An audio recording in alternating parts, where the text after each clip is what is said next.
నిర్వహించారు. అంటే ఆయన ఆశయాలు సమాజం కోసం పడుగు వర్గాలు గీత వృత్తిదారుల సమస్యల మీద నిర్వహించినటువంటి ఆయన ఆశయాలని సమాజం కోసం కృషి చేసేటువంటి కమ్యూనిస్ట్ యువకుడిగా ముందుకు తీసుకువెళ్తామని మనం చేస్తూ మన జాతీయ కార్యదర్శి అయినటువంటి కామరేడ్ పల్లా వెంకటరెడ్డి గారు, కామ్రేడ్ ధర్మభూషణ్ గారి 104వ జయంతి సందర్భంగా వేదికపై ఆశయులైన మన పార్టీ రాష్ట్ర సహాయ కార్యదర్శి నరసింహ గారు, కార్యవర్గ సభ్యులు, గీతా ప్రవాహ సంఘ అధ్యక్షులు మిత్రులు ప్రభాకర్ గారు, సంఘం ప్రధాన కార్యదర్శి షాయగౌడ్ గారు, సిపిఐ రాష్ట్ర కార్యదర్శులు దామోదర్ రెడ్డి గారు, నాగభూషణ గారు, ఇతర మిత్రులు అందరికీ హృదయపూర్వక నమస్కారం. కాబట్టి ధర్మభూషణ్ గారు గీత సంఘం నాయకులు గారు ప్రభాకర్ గారు అన్నట్టుగా అట్లా వారిని ఎవరో ఆ రకంగా ఆలోచించారు. ఆ వృత్తిలో ఉన్నవాళ్ళు తప్ప మా నాయకులు అనుకునేవాళ్ళు తప్ప సమాజం ఆయన ఒక మొదట స్వాతంత్ర సమరయోధుడు, తర్వాత తెలంగాణ సాయుధ పోరాట యోధుడు, సంఘ సంస్కర్త. అందువల్ల కాబట్టి ధర్మభూషణ్ గారి చరిత్ర అందరికీ ఆదర్శం. వారు సాయుధ పోరాటంలో స్వాతంత్ర పోరాటంలో పాల్గొనడమే కాకుండా అనేక మందిని మేధావులుగా తయారు చేసిన గొప్ప సంఘ సంస్కర్త.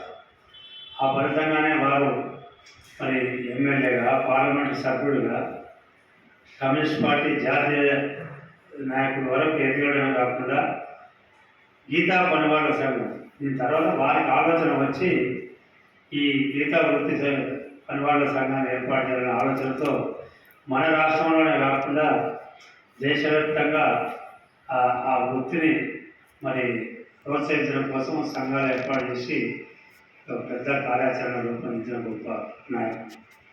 అదేవిధంగా విద్యార్థులకు, యువకులకు చాలా ఆదర్శవంతమైన నాయకుడు. ఎప్పుడు వచ్చినా ఒక 4-10 మందిని విద్యార్థులు తీసుకొని ఆ పాత ఆఫీస్ ఉన్నప్పుడు పోయి సంఘం ఉండవు తీసుకుపోయి, ఇక్కడికి వస్తే ఇట్లా మినార్లో ఉండవు తీసుకుపోయి కూర్చుండబెట్టేవారు. ఎప్పుడు వారంట విద్యార్థులు, యువకులే ఉండేవారు. ఇంకా ముందు వాళ్ళకి వాళ్ళు ప్రాధాన్యత ఇచ్చి అట్లా తీసుకొని పోయి కామ్రేడ్ అజీజ్ పాషా గారు ఎమ్మెల్యేగా ఉన్నప్పుడు కామ్రేడ్ అజీజ్ పాషా గారు అసెంబ్లీలో జాబ్ చేస్తుండేది. అట్లా అజీజ్ పాషాను మరి తీసుకొచ్చి టెంపరీ జాబ్ చేసేవాడు. ఆయన మరి ఇందులో తేవడం వల్ల కామ్రేడ్ అజీజ్ పాషా గారు జాతీయ నాయకుడి వరకు ఎదగడం అనేది మామూలు విషయం. అంటే వారికి ఒక దూరదృష్టి, అంటే ఎట్లా కార్యకర్తలను ప్రోత్సహించాలా, ఎట్లా మన ఉద్యోగంలో తీసుకురావాలా, ఆ రకమైన ఆలోచనతో అట్లా ఆలోచించే నాయకుడు. కాబట్టి చాలామందిని విద్యార్థులు, యువకులు వారిని ఆదర్శంగా తీసుకొని మరి ముందుకెళ్తున్న నేపథ్యం. సరే, ధర్మభూషణ్ గారు చివరి రోజుల్లో కూడా రిటైర్డ్ అయినాక, అంటే ఇక అనారోగ్య చేతగారు అయినా కూడా కారు వచ్చేది, ఆ ముందర కూర్చొని ముందర కారు నిలబెట్టి ఒక 15 నిమిషాలు కారు ఆపి అట్లా కూర్చొని వెళ్ళిపోయేవాడు. అంటే అంతకుముందు ఎప్పుడు ఆఫీసులో ఉండే అలవాటు లేదు. ఇంటి దగ్గర నుంచి రాలేని స్థితిలో కూడా కార్లు వచ్చి ఆ మగ్గుమాన్ ముందర ఇక్కడ కారు పెట్టుకొని 15 నిమిషాలు కార్లో కూర్చొని వెళ్ళిపోయేవాడు. అంటే ఆఫీసుకు రాకుండా వాళ్ళ మనసు అంగీకరించేది కాదన్నమాట. అంటే పార్టీ మీద అంత నిబద్ధత. అందువల్ల వారిని ఆదర్శంగా తీసుకుని వారి ఆశయాలను కొనసాగించాల్సిన అవసరం ధర్మభూషణ్ గారు. రెండో విషయం, ఈ గీతా పనివాళ్ళ సంఘం అంటే ఇది ఒక కమ్యూనిటీ అంటే ఆయన అంగీకరించేవాడు కాదు. ఇది చాలా తప్పు రావు కానీ ఎవరు నాకు అన్నా చెప్పేవారు. గీతా పనివాళ్ళ సంఘం అంటే ఆ వృత్తి మీద ఎవరైతే బ్రతుకుతున్నారో వాళ్ళందరికీ అందులో సభ్యత్వం. ఆంధ్రలో గౌడ కమ్యూనిటీ కాదు, మన తెలంగాణలో ఆ ఒక్క కమ్యూనిటీ పనిచేస్తుంది తప్ప ఆంధ్రలో రకరకాల కుల వాళ్ళు ఆ వృత్తి చేస్తారు. అందుకని ధర్మభూషణ్ గారు ఎప్పుడు ఆ మాట చెప్పేవారు, ఇది కుల సంఘం కాదు, వృత్తి సంఘం అని. అది ఒక్కటే కాదు, అన్నీ కూడా మన వృత్తి సంఘాలే. ఇది రాను మనం ఆ కుల సంఘాలుగా మారిపోతున్నాయి వృత్తి సంఘం. కానీ కుల సంఘాలుగా ఉంటే అవి రాణించలేవు తాత్కాలికమే.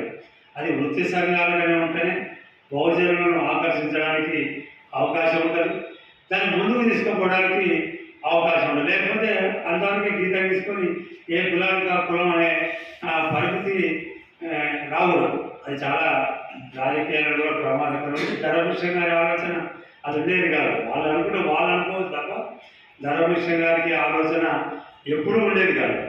ఇది అందుకని ఆయన పనివాళ్ళ గీతా పనివాళ్ళ సంఘం అని స్పష్టంగా మరి చెప్పేవాడు. ధర్మభూషణ్ గారు ఎంపీగా ఎమ్మెల్యేగా అనేక పదవులు ఆ పదవులకు కూడా వన తెచ్చిన నాయకుడు. మరి ధర్మభూషణ్ గారు పక్కన ఉంటే అప్పుడు నక్సలైట్లు బాగుండేది నల్గొండ జిల్లాలో. ఏ ప్రమాదం ఉండదు ధర్మభూషణ్ గారు పక్కన ఉంటే నక్సలైట్లు భయపడతారని ఆ హోమ్ మినిస్టర్ ఎల్మెడి మాధవరెడ్డి ఎక్కడ పోయినా ధర్మభూషణ్ గారిని పక్కన కూర్చుని పెట్టుకొని ప్రోగ్రాంలో పోయేవాడు. ధర్మభూషణ్ గారు లేకుండా ఆయన ప్రోగ్రాంలకే పోయేవాడు. అంటే ఆయన హోమ్ మినిస్టర్ ఎప్పుడు ఏం చేస్తారు వాళ్ళు.